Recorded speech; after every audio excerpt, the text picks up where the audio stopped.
জিরে, তেজপাতা, ধনে, গোলমরিচ, এলাচ, লবঙ্গ সবকিছু ভেজে আমি একসঙ্গে মিক্সচারে গুঁড়ো করে নেব। গুঁড়ো করে নিলে রান্না করার সময় অনেকটা সুবিধা হয়, আর ভাজা গুঁড়ো অনেক দিন পর্যন্ত।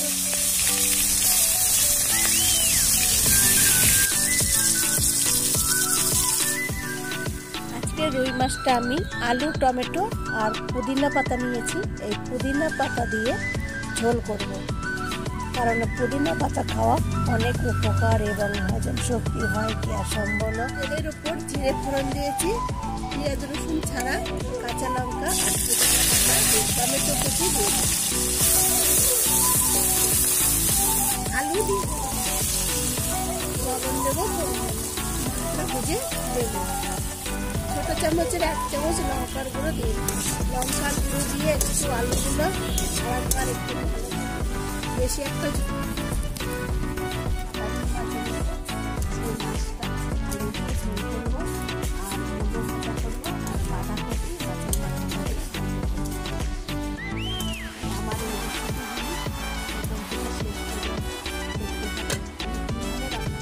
ঝোলটা ফুটে গেছে। এবার মাছগুলো দিয়ে দেবো, একটু ধনে পাতার কুচি দিয়ে দেবো, আর জিরে, তেজপাতা, গরম মশলার গুঁড়ি দিয়ে একটু নাড়াচাড়া করে মিশিয়ে নেব। মাছের ঝোলটা আমার হয়ে গেছে, এখন নামিয়ে দেওয়া যাবে।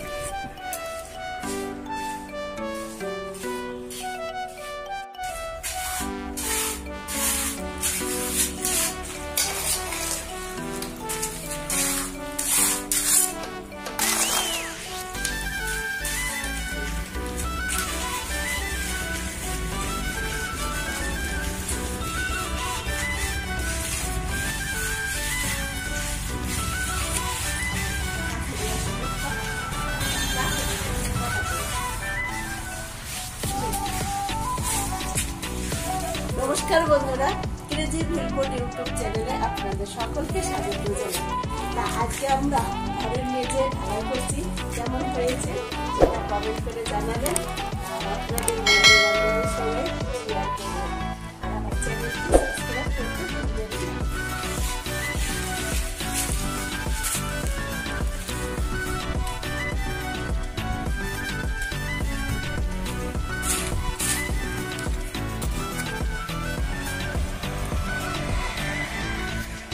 দোকান ঘরের বারান্দায় মশলা করছিল, ওইখান থেকে মাথায় করে নিয়ে আসছে ঘরে।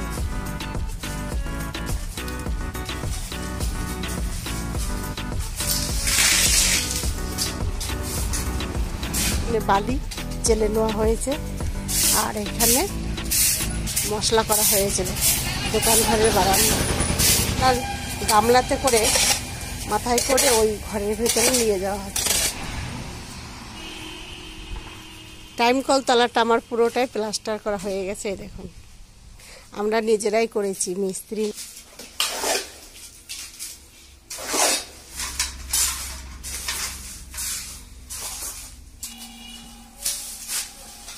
মশলা ঢেলে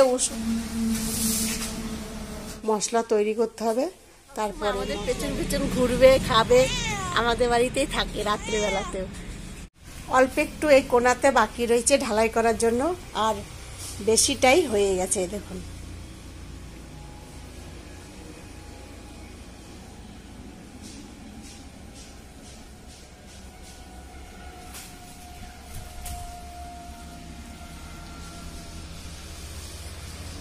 আমাদের ঢালাই করা গামলা, কন্নি, কাঠ, বালতি, মগ সব কিছু ধুয়ে নেওয়া হবে।